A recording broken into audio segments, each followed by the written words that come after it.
Delivery తర్వాత పప్పులు తింటే కుట్లు చీమ పట్టేస్తాయా? ఇందులో ఎంత మాత్రం నిజము లేదు. Proteins are the building blocks of life. So, protein intake తీసుకుంటే మనకి వూండ్ హీల్ అవుతదమాట. సో, పెసరపప్పు తినొచ్చు. అది ఈజీగా డైజెస్ట్ అవుతది కూడా. కాపోతే కొంతమందికి ఏంటంటే ఈ శనగపప్పు, శనగపిండి తినడం వల్ల కొంచెం గ్యాస్ ఫార్మ్ అవుతూ ఉంటది. సో, అలా అనిపిస్తే మీరు కొంచెం అవాయిడ్ చేసేయండి. ఇంకా కొన్ని వెజిటబుల్స్ కూడా క్యాబేజ్, కాలీఫ్లవర్, ఎక్కువ ఆనియన్స్ తిన్నా, గ్రీన్ పీస్ వీటన్నిటికి కూడా కొంచెం గ్యాస్ ఫార్మ్ అవ్వచ్చు. సో, ఇవి అవాయిడ్ చేయండి. నెక్స్ట్ మనం పాత బియ్యం విషయం గురించి మాట్లాడుకుందాము. చాలామంది అనుకుంటారు పాత బియ్యం న్యూలీ హార్వెస్టెడ్ రైస్ కన్నా పాత స్టోర్ చేసిన బియ్యం తీసుకుంటే ఎక్కువ వెయిట్ గెయిన్ అవ్వకుండా ఉంటాము. నెక్స్ట్ షుగర్ కంట్రోల్‌లో ఉంటదని చెప్పి. ఇందులో పెద్ద సైంటిఫిక్ బేసిస్ ఏమీ లేదు గానీ, ఈ స్టోర్ చేయడం వల్ల ఈ స్టార్చ్ కంటెంట్ అనేది రైస్‌లో తగ్గుతది. రిట్రోగ్రేడేషన్ అనే పద్ధతి వల్ల ఈ కాంప్లెక్స్ స్టార్చెస్ ఫార్మ్ అయ్యి, గ్లైసెమిక్ ఇండెక్స్ అనేది కొంచెం తక్కువగా ఉంటది.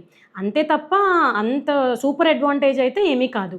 మనం ఈ పాత బియ్యం తినాలి అని కాన్సంట్రేట్ చేసే కంటే, పోర్షన్ సైజ్ ఎంత రైస్ తీసుకుంటున్నాం అనేది కాన్సంట్రేట్ చేసి, కొంచెం రైస్ లిమిటెడ్‌గా తీసుకుంటే మనకి బెటర్.